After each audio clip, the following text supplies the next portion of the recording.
Well, we're back here with the VF500.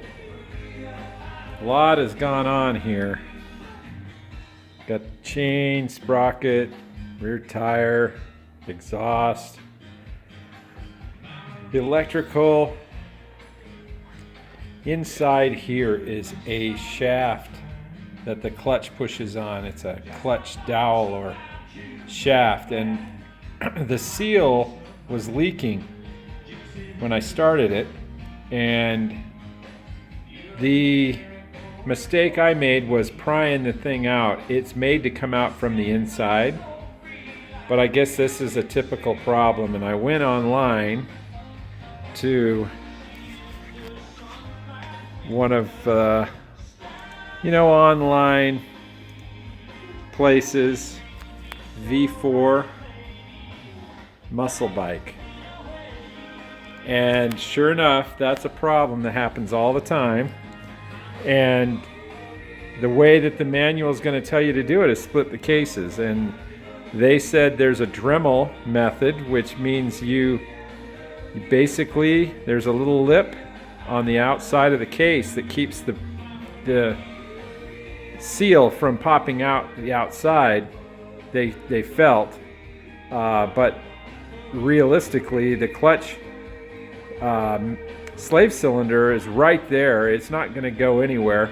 So you just take the lip off with a Dremel, and then you slide the seal in from the outside with a little RTV, and you're good to go.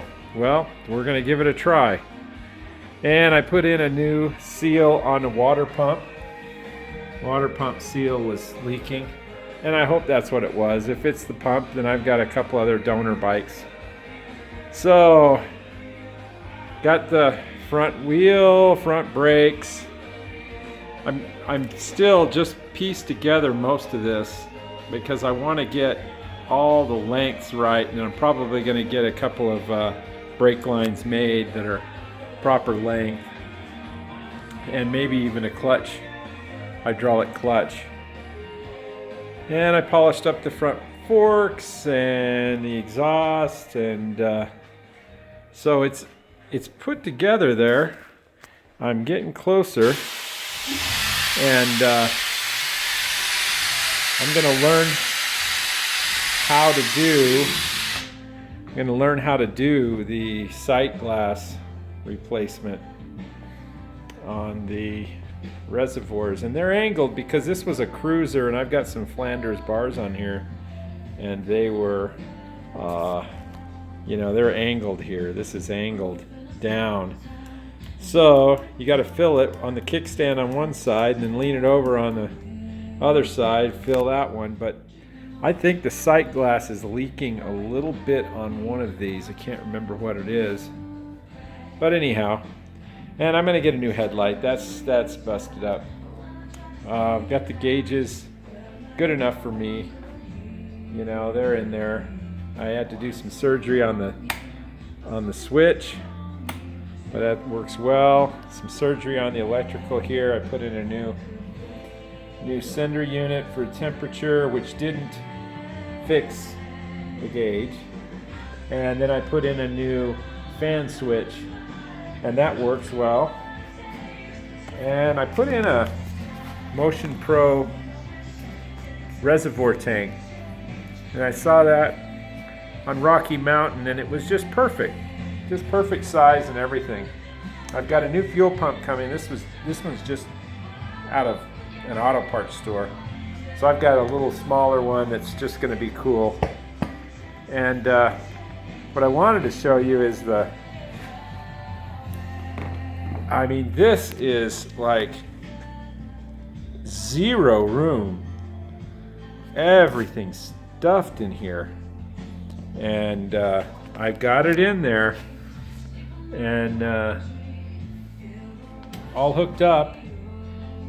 I put together some new cables, new starter and ground cable, and then I'm going to figure out whether or not the LED, when I hook up this to the LED rear light, I'm going to see if the blinkers will work because it's LED. And I know that with the other bikes you've got a little, you buy a flasher for LED and everything works great. But this has a module, and I don't think it's actually a flasher that does the same thing where the little metal heats up inside and disconnects and then reconnects, that sort of thing. So got a lot stuff here done. I did the NGK spark plugs and new wires into the coil. That's always nice. And had to do the white on the NGK on 2 of them on these down here because they came black. I don't know why. And but we're getting there, and we'll be back when we're just about ready to put the painted tank and rear tailpiece on and finish up the little details.